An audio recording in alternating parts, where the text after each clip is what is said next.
कहानी पसंद आए तो लाइक सब्सक्राइब और शेयर जरूर कीजिए। एक बहुत ही प्यारा और खूबसूरत सा हिल स्टेशन पंचमढ़ी, जहां चारों तरफ बस पहाड़ियां, घने जंगल और कई टूरिस्ट स्पॉट के साथ साथ झरना भी देखने को मिलते हैं। ऐसे लगता है मानो धरती का स्वर्ग और कहीं नहीं, बस यही है। मौसम भी हमारा खुशनुमा सा रहता है। प्रिया, जिंदा दिल लड़की या औरत कहेंगे तो ज्यादा बेहतर रहेगा। लड़की तो मैं आज से 2 महीने पहले थी, जब मेरी शादी नहीं हुई थी। शादी हो जाने के बाद कब मैं लड़की से औरत बन गई कुछ पता ही नहीं चला। वैसे तो मेरी उम्र लगभग 19 साल की है। इतनी कम उम्र में मेरी इतनी जल्दी शादी थोड़ा है हैरान तो जरूर करता है, मगर कुछ घर की मजबूरियां भी थी और कुछ मेरे पति के घर वालों की भी चाहत। शायद इस वजह से मेरे घर वालों को मेरी शादी जल्दी करवानी पड़ी। मेरे पति सागर, उनकी उम्र 25 साल, गोरा बदन और फिट, देखने में स्मार्ट। वैसे वो समय मेरे ससुर जी के साथ उनके व्यस्तता में उनका हाथ बटाते हैं। मेरे ससुर जी का कपड़ों का बहुत बड़ा फार्म है। इस वजह से मेरे हबी अक्सर एक शहर से दूसरे शहर या कभी कभी आउट ऑफ कंट्री भी जाते हैं। जितनी भी बड़ी डीलिंग करनी होती है अब मेरे पति ही देखते हैं। वैसे तो मेरी शादी अरेंज शादी हुई थी, सबकी मर्जी से और सबकी पसंद से। जब सागर को किसी बात की आपत्ति नहीं हुई तो भला मुझे क्यों होने लगी, ना ही मेरे या फिर उनके घरवालों को, और होती भी क्यों। मेरा ये रूप रंग देखकर तो सागर पहले ही अपना होश हवास गवा बैठा था, तो उसी भला इस रिश्ते से अब इनकार क्यों रहता। वैसे सागर ने शादी से पहले मेरे घरवालों से ये शर्त रखी थी कि लड़की बहुत खूबसूरती और पाक साफ होनी चाहिए, तभी मैं उससे शादी करूंगा, वरना नहीं। मगर सागर की जब मुझसे पहली मुलाकात हुई उसके ये ख्यालात भी बदल गए। सच कहूं तो मैं इस रिश्ते से बेहद खुश थी। जो कुछ एक लड़की को चाहिए होता है वो सब कुछ मुझे मिला। मेरे सास ससुर सब लोग अच्छे थे। मेरे पति अकेले थे और इनकी 2 बहनें थीं। एक तो उनसे छोटी थी और दूसरी की शादी 2 साल पहले हो गई थी, वो अपने ससुराल में थी। हम लोग यहाँ नए नए शिफ्ट हुए थे, क्योंकि इससे पहले मेरे पति के घर वाले दिल्ली में रहते थे।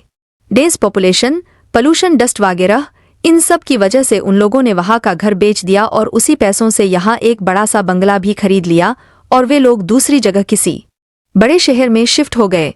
सागर की पढ़ाई के बाद दिल्ली में रहने का अब कोई मतलब नहीं था। वैसे ये जगह तो मुझे भी बेहद पसंद थी और सुकून भी बहुत था यहाँ। चारों तरफ बाग बगीचे, खुला मैदान, सब कुछ था यहाँ। चारों तरफ बस शांति ही शांति।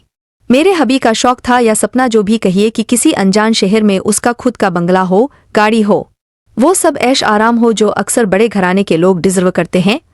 और ऊपर वाले की दुआ से मुझे और सागर को वो सब कुछ मिला। हम दोनों यहीं इस शहर में फिलहाल अकेले रहते थे। मेरे सास ससुर बीच बीच में कभी 1-2 दिन के लिए यहाँ आ जाते। शादी से पहले मुझे सेक्स के बारे में कुछ भी जानकारी नहीं थी। अक्सर मेरी सहेलियां न्यूड फोटोज और पिक वगैरह दिखती तो मेरे जिस्म में अजीब सी बेचैनी हो जाती।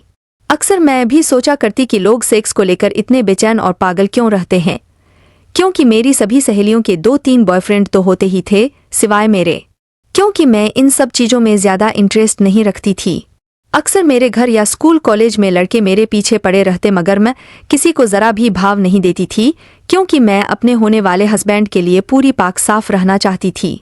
सुहागरात के दिन मेरे हबी को खुशी का ठिकाना नहीं रहा जब ढेर सारा ब्लड बिस्तर पर गिरा। उस दिन के बाद उसका मेरे प्रति प्यार और बढ़ गया था, क्योंकि वो ये बात अच्छे से जान गया था कि मैं पहले भी पाक साफ हूँ और आगे भी रहूंगी। वैसे सेक्स में तो मुझे कोई खास दिलचस्पी नहीं थी, मगर हर रोज़ मेरे हबी मुझे अपने पास सुलाते, मेरे बदन से खेलते, तो मेरे अंदर भी धीरे धीरे सेक्स की भूख अब बढ़ने लगी थी।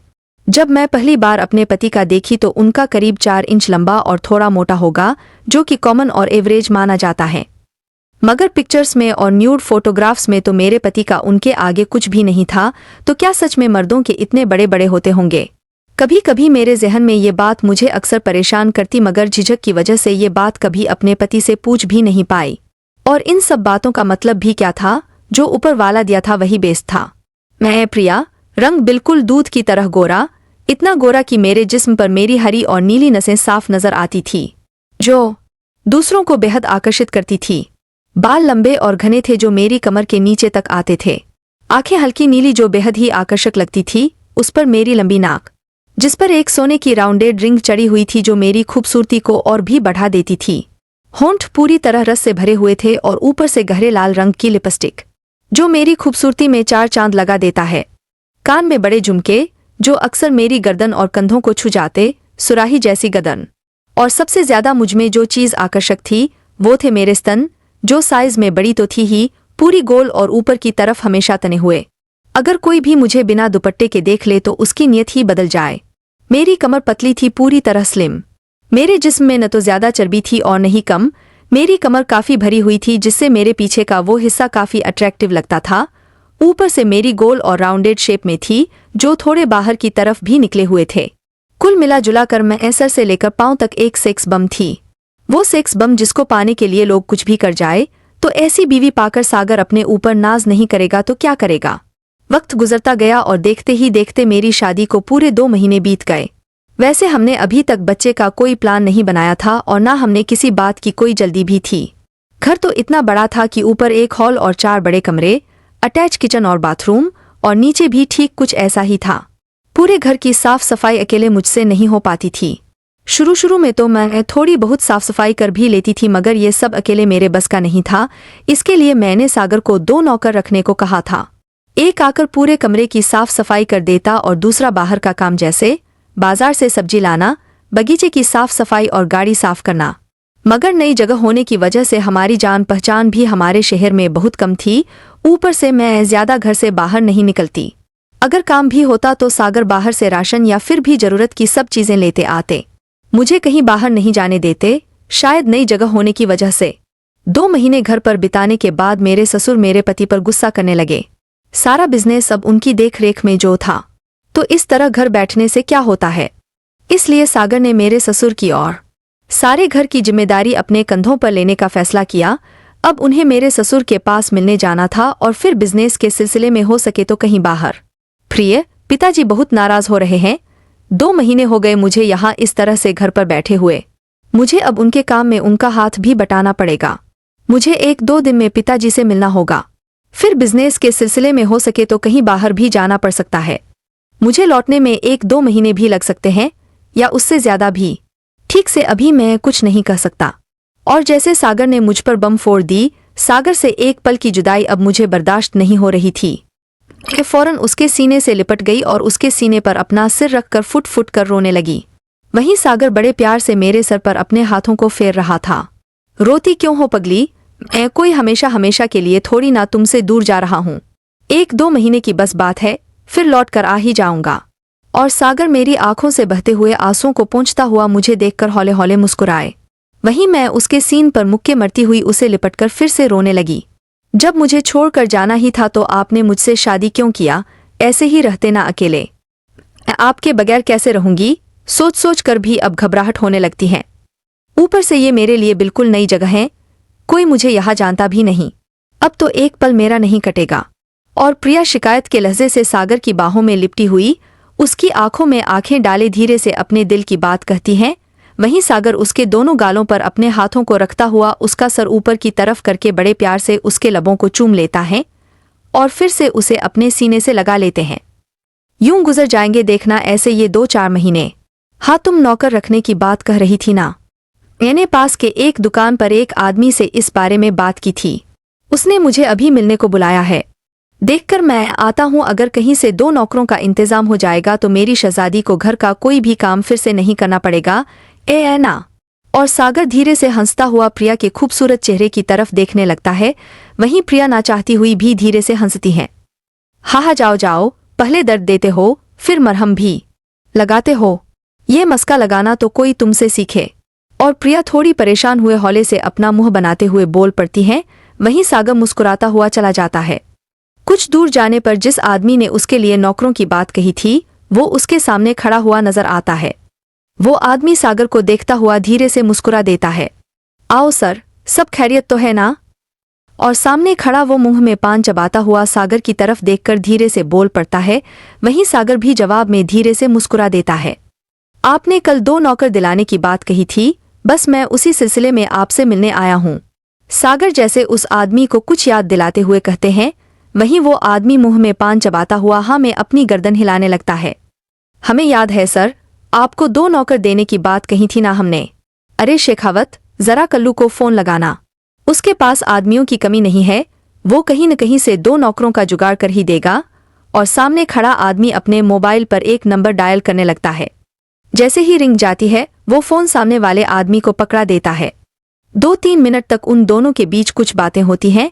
जब वह फोन सागर को पकड़ा देता है, उधर से कल्लू के नाम का शख्स सागर से बात कर रहा था। देखो जनाब, हम कल्लू ठेकेदार बोल रहे हैं। नौकर तो हम तुमको 2 दे देंगे और काम भी तुम उनसे जितना चाहे जितनी मर्जी करवा लेना, वो पीछे नहीं हटेंगे। पूरी लगन और मेहनत और ईमानदारी से करेंगे। मगर ससुरा वो का है ना, उनके अंदर का स्वभाव किसको पता कैसा है। अंदर से वो चोर हैं या बदमाश कौन जानत है। ये हम इस चीज की गारंटी नहीं ले सकते, क्योंकि हमारे पास जितने भी आदमी आवत हैं सब बाहर और दूसरे शहर से काम की तलाश में आवत हैं। अगर मंजूर हो तो बोलो, हम तुमको अभी 2 नौकर तुम्हारे घर पर भेजता हूँ, तुम उनसे बात कर लेना। अगर पसंद आए तो ठीक, नहीं तो कोई दूसरा देख लेना। और उधर से फोन कट जाता है। सागर कुछ देर तक खड़ा सोचता रहता है, फिर वह उस ठेकेदार को 2 नौकर भेजने को कहता है। वह ठेकेदार कल सुबह 2 नौकर भेजने को कहकर अपना फोन रख देता है और सागर उस आदमी को शुक्रिया कहता हुआ वहां से अपने घर की तरफ चल पड़ता है। लो जी, हमने तो आपकी नौकरों वाली समस्या भी दूर कर दी और आप हैं कि हमारा जरा भी ख्याल नहीं रखती। सागर सोफे पर जाकर बैठ जाता है और प्रिया की तरफ तिरछी नजरों से देखने लगता है। वहीं प्रिया अपनी आंखें गोल गोल नचाती हुई सागर को बड़े गौर से देखने लगती है। मैं आपका ख्याल नहीं रखती तो क्या कोई और रखती है? आप तो ऐसे कह रहे हैं जैसे नौकरों का जुगाड़ करके आपने मुझ पर कोई बहुत बड़ा एहसान किया है। इतना तो मैं भी कर सकती हूँ मिस्टर। वो तो तुम इस वक्त घर पर हो, नहीं तो मैं खुद ही ढूंढ लेती कोई नया नौकर। और सागर तेजी से उठता है और प्रिया को तेजी से दबोचने के लिए पकड़ता है। वहीं प्रिया तेजी से भागती हुई सीधे अपने बेडरूम में घुस जाती है और सागर भी पीछे पीछे चला आता है। अच्छा हुआ तुम खुद ही बेडरूम में आ गई, अब मैं भी देखता हूँ कि तुम्हें मुझसे कौन बचाता है। और सागर ने प्रिया को दबोच लिया और उसके बिस्तर पर पटक कर खुद ही उसके ऊपर लेट जाता है और उसके दोनों गालों को, उसके होठों को, उसकी गर्दन को धीरे धीरे काटने और चूमने लगता है। वहीं प्रिया कुछ देर तक विरोध करती है, फिर वह भी स्थिर हो जाती है और अपने आप को सागर के हवाले कर देती है। सागर भला अब ऐसा हंसी मौका कहाँ छोड़ने वाला था, वह भी जिसकी बीवी ऐसी चीज हो।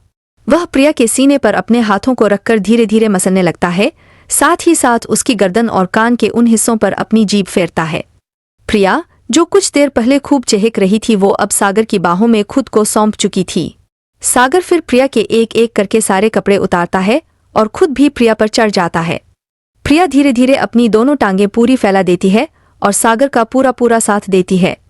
ये खेल ज्यादा देर नहीं चला और करीब 10 मिनट में सागर हाफता हुआ प्रिया के ऊपर ढेर हो गया। वहीं प्रिया लंबी लंबी सांसें लेती हुई सागर को अपने सीने से लगाए रखती है। दोनों इस वक्त पसीने से भीग चुके थे।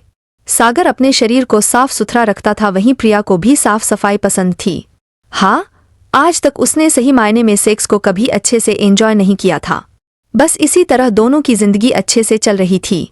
प्रिया और सागर की लाइफ ऐसे ही चलती रहती अगर उनकी लाइफ में 2 नौकरों की एंट्री नहीं होती। किसी ने कभी सपनों में भी नहीं सोचा था कि उनके घर पर आए ये 2 नौकर प्रिया की जिंदगी को पूरी तरह से बदलकर रख देंगे। सुबह के 7 बजे थे। सागर नाश्ता कर रहा था, तभी उसके घर की डोरबेल बजी। वो उठकर मुख्य दरवाजे की तरफ गया और जैसे ही उसने दरवाजा खोला, सामने 2 शख्स खड़े थे। ये वही नौकर थे जिनको सागर आज काम पर रखने वाला था और न सिर्फ उसकी जिंदगी बदलने वाली थी, बल्कि उसकी पत्नी की पूरी जिंदगी भी अब बदल जानी थी। देखना था कि आगे वक्त को क्या मंजूर था। कहानी आगे जारी रहेगी।